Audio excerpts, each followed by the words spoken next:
लग्नाची बेडी या मालिकेत आपण पाहणार आहोत की मधू ही व्हीलचेअरवर राघवला बाहेर घेऊन येते. घरातील सर्वजणी बाहेर बसलेले असतात. त्यावेळेस रुक्मिणी ही मधूला म्हणते की मधू, हे तू अगदी चांगलं केलं की राघवला व्हीलचेअरवर घेऊन आले. त्यावेळेस मधू म्हणते, राघव तर बिलकुल ऐकतच नव्हता. मी त्याला जबरदस्ती व्हीलचेअरवर बसायला तयार केलं आहे. त्यावेळेस रमाकांत म्हणतो की राघव, तुला त्रास होतोय ना, आता तू काही दिवस सुट्टी घे आणि घरीच राहा. त्यावेळेस मधू ही राघवला म्हणते की राघव जरा थांब, मी तुझ्यासाठी चहा घेऊन येते.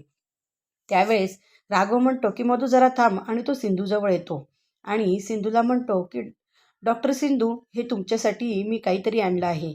त्यावेळेस सिंधू म्हणते की काय आहे. तेव्हा राघव म्हणतो की जरा तुम्ही बघा तर सही काय आहे. त्यावेळेस राघव हा सिंधूला एक इन्व्हलप देतो आणि ते सिंधू उघडून वाचते तर त्यात दिलेलं असतं की सिंधू आणि सावी या दोघांचाही सत्कार करण्यात आलेला असतो. आणि त्यावेळेस सिंधू म्हणते की हे कशासाठी. तेव्हा राघव म्हणतो की मी माझ्या कर्मचाऱ्यांना सांगितलं आहे की कट्टा गँग पकडण्यासाठी तुम्ही दोघींनी मला किती मदत केली आहे, त्यामुळे सरकारने तुमचा सुद्धा सत्कार करण्याचा निर्णय केलेला आहे. त्यावेळेस रुक्मिणी म्हणते की राघव, तू गोळ्या खाल्ल्यास तुला त्रास होत आहेस आणि यांना बक्षीस हे कोणी सांगितलं. त्यावेळेस राघव म्हणतो की काकू, या दोघींमुळेच मला ते सक्सेस झालेलं आहे. घरातील सर्वांना आनंद झालेला असतो. राजश्री तर रुक्मिणीला सांगते की सिंधू आणि सावी या दोघींमुळे आम्ही तुम्हाला जे काही दिसत आहेत ना, ते आज दिसत आहोत. या दोन्ही राहिल्या नसतात तर आम्ही घरामध्ये कोणीच तुम्हाला दिसलं नसतं. त्यावेळेस मात्र राघव पुन्हा सिंधूला म्हणतो की मला तुमचे आभार मानायचे आहेत. तेव्हा सिंधू म्हणते, काय झालं. थँक्यू म्हणे डॉक्टर, तुम्ही विनूच्या मनातील आमच्याबद्दल जो राग काढला ना आणि माझा पहिला विनू तुम्ही मला परत दिला, त्याबद्दल मी तुमचे धन्यवाद मानतो. तेव्हा सिंधू म्हणते की यात काही आभार मानण्याची गरज नाही. त्यानंतर घरातील सर्वजण हे बाहेर जाण्यासाठी तयारी करतात. त्यावेळेस मधू ही राघवला घेऊन बाहेर येते आणि सर्वजण तयारीत असतात. त्यावेळेस सगळेजण म्हणतात की चला जाऊया. तेव्हा राघव म्हणतो की थांबा. मग त्याच वेळेस सिंधू आणि सावी हे दोन्ही येतात. सावीने पोलीसचा ड्रेस घातलेला असतो आणि ती राघवला म्हणते की पोलीस काका, मी कशी दिसत आहे सांगा बरं. त्यावेळेस राघव म्हणतो की तू एक छान इन्स्पेक्टर दिसत आहे आणि तू मोठी होऊन इन्स्पेक्टर होशील. तेव्हा सावी म्हणते की हो, मला तुमच्यासारखंच पोलीस काका व्हायचं आहे. तेव्हा मात्र रुक्मिणी म्हणते की कोणाची कोण मुलगी आणि राघवचे संस्कार करायला मागत आहे, स्वतः कोणाची आहे हे माहिती नाही. त्यावेळेस मात्र राघव म्हणतो की काकू, तू काय बोलत आहेस. तेव्हा राघव विनूला आणि सावीला घरामध्ये पाठवतो आणि सांगतो की तुमचा काही सामान बाकी असेल तर तो घेऊन या. दोघेही रूममध्ये जातात. तेव्हा राघव म्हणतो की काकू, तुला कळत नाही का कुठल्या वेळेस काय बोलावं ते, आणि तुझ्या मनात येईल ते तू बोलत राहतेस. त्यावेळेस मात्र सिंधू म्हणते की आत्तापर्यंत मी तुमचं वय यानुसार तुमचा मान ठेवलेला आहे, पण माझ्या मुलीला काही बोललेलं मी खपवून घेणार नाही. मी तुमच्या घरात विनूची ट्रीटमेंट करण्याकरिता आलेली आहे. बाकी मला काहीही कुठल्याही गोष्टीशी घेणं देणं नाही आणि तुम्हीसुद्धा माझ्या मुलीला काही बोलायचं नाही. मी ते सहन करणार नाही. त्यावेळेस रुक्मिणी म्हणते की हां, तुम्ही दोघी मायले की कुठल्या कट कारस्थाने या घरात आलेल्या आहेत ते मला माहिती आहे. तेव्हा पुन्हा सिंधू ही रुक्मिणीला समजावते की मला कुठल्याही गोष्टीची काहीही घेणं देणं नाही. मी फक्त या घरात विनूची एक केअरटेकर म्हणून आलेली आहे आणि तो बरा झाल्यानंतर मी माझ्या मुलीला घेऊन इथून जाईल. तोपर्यंत माझ्या मुलीला काही बोललेलं मी सहन करून घेणार नाही. तेव्हा मात्र सिंधू ही जोरात सावीला आवाज देते आणि त्या ठिकाणून निघून जाते. राघवसुद्धा म्हणतो की आता चला, आपण पण जाऊयात, उशीर होतोय. सर्वजणे बक्षीस वितरणाच्या ठिकाणी आलेले असतात. त्या ठिकाणी शौर्य पुरस्कार म्हणून देण्यात आलेला असतो. तेव्हा तेथील एक कर्मचारी हे राघवचं मोठं गुणगान गात असतात. ते म्हणतात की शौर्य पुरस्कार 2023चा हा राघव रत्नपारखीला मिळणार आहे.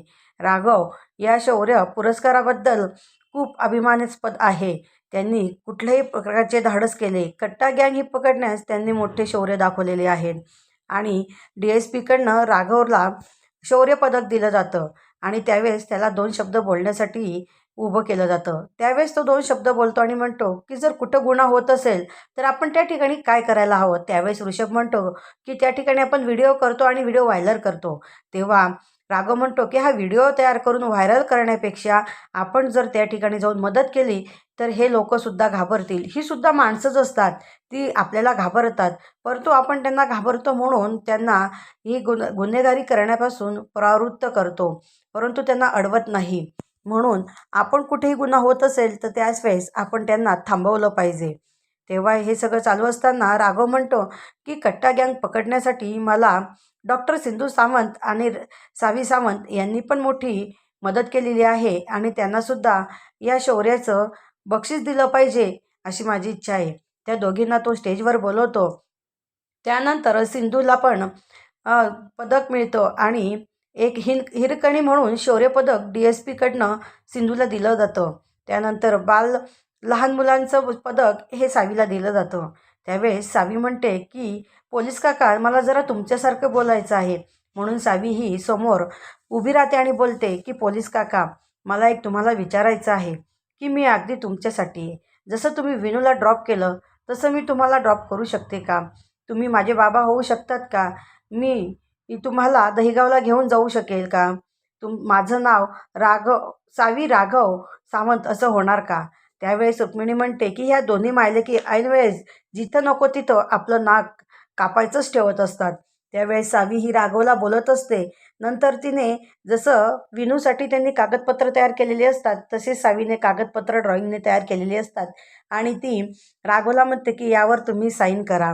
तेव्हा राघव हा बोलत असतो आणि ते बघत असतो. तेव्हा सिंधू म्हणते की सावी आता बस झालं, पुरे झालं. तेव्हा म्हणते मी आता पोलीस काकांसाठी एक पत्र लिहिलेलं आहे, ते लेटर मला वाचू देणार. त्यावेळेस सिंधू म्हणते की काही गरज नाही, तू घरी जाऊन वाचू शकते. परंतु राघव तिला वाचण्यासाठी प्रवृत्त करतो.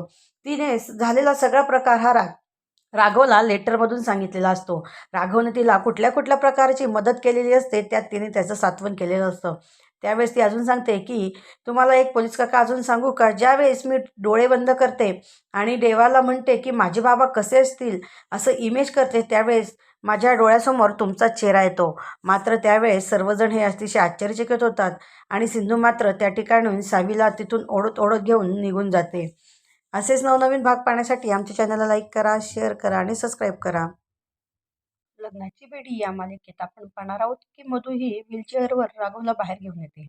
घरातील सर्वजण बाहेर बसलेले असतात. त्यावेळेस रुक्मिणी ही मधूला म्हणते की मधू, हे तू अगदी चांगलं केलं की राघवला व्हीलचेअरवर घेऊन आली. त्यावेळेस मधू म्हणते राघव तर बिलकुल ऐकतच नव्हता.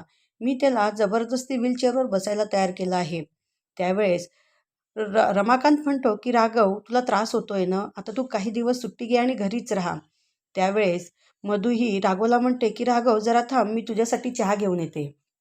त्यावेळेस राघव म्हणतो की मधू जरा थांब आणि तो सिंधूजवळ येतो आणि सिंधूला म्हणतो की डॉक्टर सिंधू, हे तुमच्यासाठी मी काहीतरी आणलं आहे. त्यावेळेस सिंधू म्हणते की काय आहे? तेव्हा राघव म्हणतो की जरा तुम्ही बघा तर सही काय आहे. त्यावेळेस राघव हा सिंधूला एक इन्व्हलप देतो आणि ते सिंधू उघडून वाचते तर त्यात दिलेलं असतं की सिंधू आणि सावी या दोघांचाही सत्कार करण्यात आलेला असतो. आणि त्यावेळेस सिंधू म्हणते की हे कशासाठी? तेव्हा राघव म्हणतो की मी माझ्या कर्मचाऱ्यांना सांगितलं आहे की कट्टा गँग पकडण्यासाठी तुम्ही दोघींनी मला किती मदत केली आहे. त्यामुळे सरकारने तुमचासुद्धा सत्कार करण्याचा निर्णय केलेला आहे.